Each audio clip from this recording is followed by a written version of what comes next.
Iran के president के मारे जाने के बाद में ईरान में जो इस समय हालात बने हैं उन सबके बीच में इमरजेंसी मीटिंग बुलाने के बाद में बहुत सारे इंपॉर्टेंट जो पद थे उनके ऊपर घोषणा कर दी गई है। अब ऐसे में एक बात होता है कि ईरान अपने आप को संभालने की पूरी कोशिश कर रहा है, बट इसराइल के ऊपर जो इस समय इल्जाम लग रहे हैं, जो दबी जुबान में बातें चल रही हैं, उनको भी डिक्लाइन नहीं कर सकते।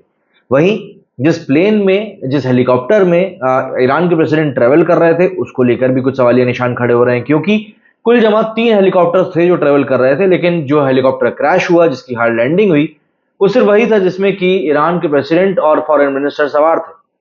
सवालों की फहरिस्त बहुत लंबी है। ऐसे में ईरान के प्रेसिडेंट इब्राहिम रईसी का हेलीकॉप्टर जब संडे को क्रैश हुआ और सोमवार को उसकी मौत को कंफर्म किया गया, तो जाहिर सी बात है पूरी दुनिया को एक झटका लगा, क्योंकि ये जियोपॉलिटिकल सिचुएशन के हिसाब से एक बहुत बड़ी बात थी। हेलीकॉप्टर क्रैश होने के पीछे खराब मौसम को एक बड़ा कारण बताया जा रहा है, लेकिन इसी बीच रईसी की मौत को लेकर कॉन्स्पिरेसी थ्योरीज भी सामने आ रही हैं। कुछ ईरानी इसे इजराइल की साजिश बता रहे हैं। वहीं संडे को हुए हेलीकॉप्टर क्रैश में ईरान के राष्ट्रपति इब्राहिम रईसी की जब मौत हुई, उसके ऊपर कहा गया कि खराब मौसम की वजह से हेलीकॉप्टर की हार्ड लैंडिंग करनी पड़ी थी, जिस कारण से ये पूरा हादसा हुआ है।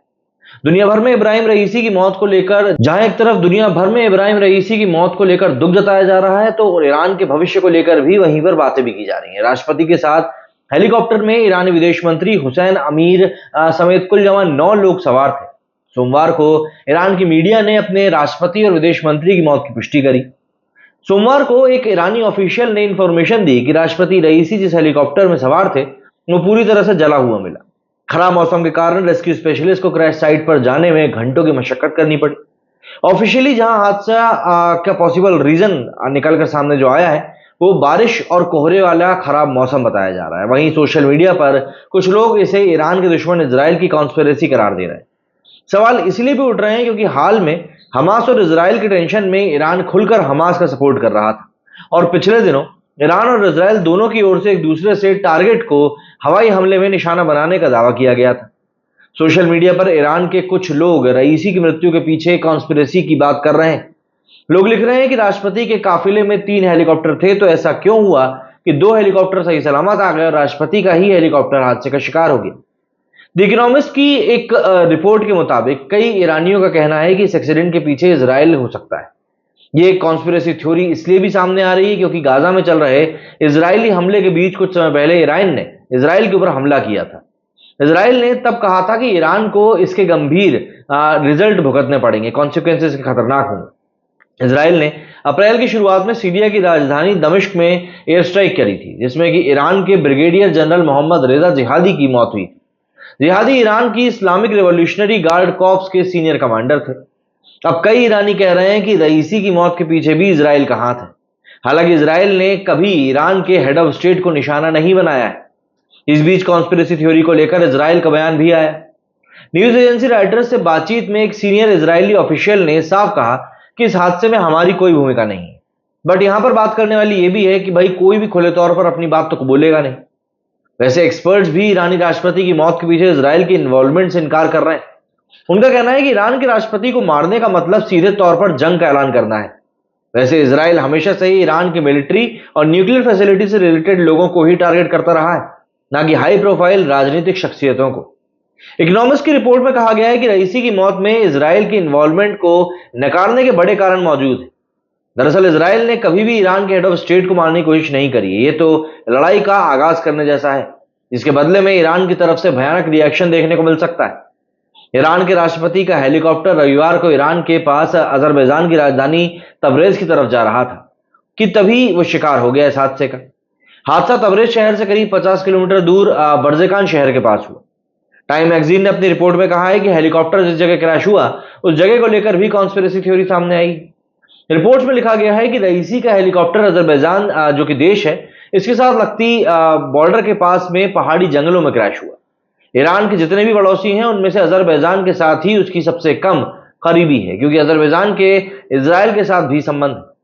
अजरबैजान का मोसाद के साथ भी काफी पुराना इतिहास रहा है। रिपोर्ट में आगे कहा गया है कि हालांकि हेलीकॉप्टर क्रैश के पीछे पॉसिबल रूप से मौसमी वजह है, लेकिन ईरान ने इसके ऊपर कहा है कि दुर्घटना वाली जो जगह है उसका पता लगाने की कोशिश भी इसीलिए से डिले हुई क्योंकि कोहरा, हवा और भारी बारिश हो रही थी। ईरान ने धुंध के बीच में बचाव दल के भागते हुए फुटेज भी जारी किए थे। अमेरिका के सेनेटर चर्च शूमर ने भी रईसी की मौत के पीछे किसी साजिश से इनकार किया है, किसी भी कॉन्स्पिरेसी से इनकार किया है। उन्होंने कहा कि अमेरिकी खुफिया एजेंसियों को फिलहाल कोई ऐसे सबूत नहीं मिले हैं जिसके बेसिस पर इसे कॉन्स्पिरेसी करार दिया जा सके। एनबीसी न्यूज के मुताबिक एक प्रेस कॉन्फ्रेंस में शूमर ने कहा है कि उत्तर पश्चिम ईरान में जहां हादसा हुआ वहां का मौसम बेहद खराब था, जिस वजह से यह हादसा पॉसिबली हो गया लगता है। हालांकि इसकी पूरी जांच की जानी अभी बाकी है। वैसे इसके ऊपर इजरायली मीडिया भी काफी कुछ बोल रहा है। दरअसल इजराइल के एक बड़े अखबार द टाइम्स ऑफ इजराइल ने लिखा कि राष्ट्रपति बनने से पहले रईसी ने ईरान के सबसे बड़े नेता अयातुल्ला अली खामनेई के नीचे जुडिशरी के अंदर काफी सारे पदों पर काम किया। एक प्रोसिक्यूटर के रूप में और 1998 में ईरान इराक युद्ध के आखिर में वो उस कमेटी का भी हिस्सा थे जिसने हजारों राजनीतिक कैदियों की मौत की सजा सुनाई थी। हजारों की संख्या में लोगों को मौत के घाट उतारने के बाद उन्हें तेहरान का कसाई कहा गया। तेहरान ईरान की राजधानी। वहीं टाइम्स ऑफ इजराइल के एक दूसरे आर्टिकल में कहा गया कि 2 सीनियर ईरानी अधिकारियों की मौत ऐसे समय में एक ड्रामेटिक इवेंट है जब एरिया में इतना ज्यादा संघर्ष चल रहा है, लेकिन इस इवेंट से का लड़ाइयों के ऊपर कोई असर नहीं पड़ेगा, क्योंकि फॉरेन पॉलिसी और लड़ाई पर जो डिसीजंस हैं वो ईरान के सुप्रीम लीडर अली खमनोई ही करते हैं। आर्टिकल में आगे कहा गया कि ईरानी सत्ता बार बार लग रहे झटकों से लगातार कमजोर हो रही है। तेहरान जो बीते महीने हैं उनमें काफी कमजोर हुआ है। 3 जनवरी को इस्लामिक स्टेट के आतंकियों ने ईरान के एलीट कुद्स फोर्स के मुखिया रहे जनरल कासिम सुलेमानी की कब्र के पास कम से कम 84 लोगों को बम से उड़ा दिया था। ये लोग अमेरिकी ड्रोन से मारे गए सुलेमानी की चौथी पुण्यतिथि को मनाने के लिए यहां जमा हुए थे। पिछले महीने ही सुन्नी आतंकवादी ग्रुप जैश अल अदल ने 11 ईरानी पुलिस अफसरों की हत्या करी थी।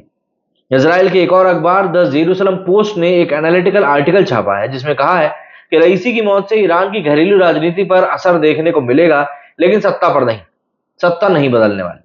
आर्टिकल में कहा गया कि रईसी की मौत से इजराइल के साथ ईरान की जो दुश्मनी है उस पर भी कोई असर नहीं होगा, और न ही ईरान हमास और हिजबुल्लाह जैसे जो ग्रुप्स हैं उनको सपोर्ट करना छोड़ेगा, जो कि फिलहाल इजराइल के साथ लड़ाई कर रहे हैं।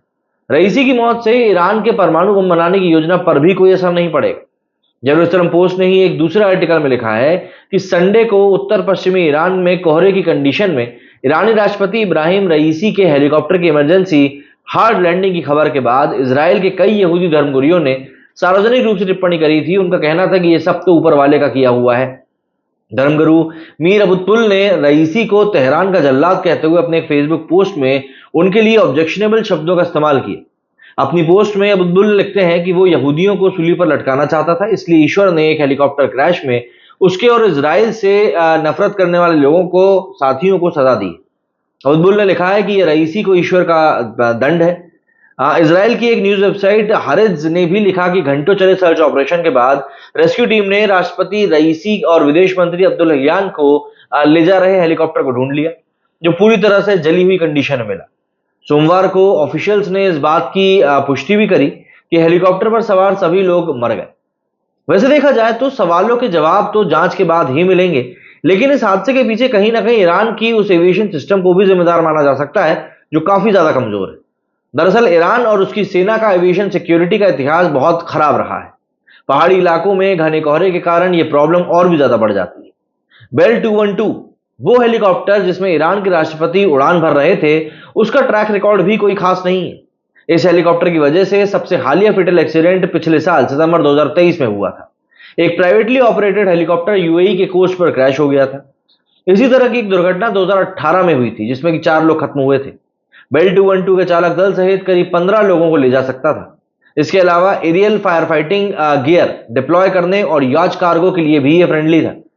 1990 के डिकेड से ईरान पैसेंजर प्लेन्स की कमी से वैसे भी जूझ रहा था। सैंक्शंस की वजह से ईरान के लिए वेस्टर्न कंपनियों से नए प्लेन या स्पेयर पार्ट्स खरीदना ऑलमोस्ट इम्पॉसिबल हो चुका है। इसकी कमी को पूरा करने के लिए ईरान ने पुराने प्लेन्स को लीज पर लेना या फिर बिचौलियों के जरिए स्पेयर पार्ट्स को खरीदना शुरू किया। एट प्रेजेंट देश में करीब 21 एयरलाइंस ऑपरेट होती हैं, लेकिन ईरान के सिविल एविएशन ऑर्गेनाइजेशन के मुताबिक कुल 171 ईरानी हवाई जहाज ही चलते हैं। वैसे ईरान में कई मिलिट्री प्लेन्स अभी भी देश की 1989 की रेवोल्यूशन के समय के हैं। रिपोर्ट्स के मुताबिक 1989 में दुर्घटनाओं में लगभग 2000 ईरानी मारे गए थे। ईरान की 2 सबसे मेन एयरलाइंस ईरान एयर और महान एयर की तरफ से यूज किए गए आने वाले सभी विमान जो हैं उनकी एवरेज एज करीब 20 साल और कुछ की तो 30 साल से भी ज्यादा है, जिनमें से ज्यादातर ऐसे हैं जिन्हें खुद मरम्मत की जरूरत है। ईरान ने अपने दम पर ईरान 140 जैसे विमान का निर्माण शुरू किया है। पिछले 5 सालों के दौरान ईरानी यात्री विमानों के बेड़े में 108 एयरलाइनर जोड़े गए हैं। एविएशन सेफ्टी नेटवर्क ने सन 2000 के बाद से ईरान में 22 बहुत ज्यादा फेटल जो हवा वाली दुर्घटनाएं हुई हैं उनको दर्ज किया है। 1919 से ईरान में 152 फेटल ऐसी दुर्घटनाएं हुई हैं, जो मिस्र से बहुत आगे। अब देखिए, इस्लामिक रेवोल्यूशनरी गार्ड्स कॉर्प्स के कर्मियों को ले जा रहे एक रूसी निर्मित इल्यूजन IL-76 MD तेज हवाओं के दौरान करमान शहर के पास एक पहाड़ से टकरा गया था, जिसमें 275 लोग खत्म हुए थे। ईरान के पास एट प्रेजेंट ज्यादातर रूसी मिग और सुखोई लड़ाकू विमान है। इसके अलावा चीन के J-7 विमान भी ईरान के पास है।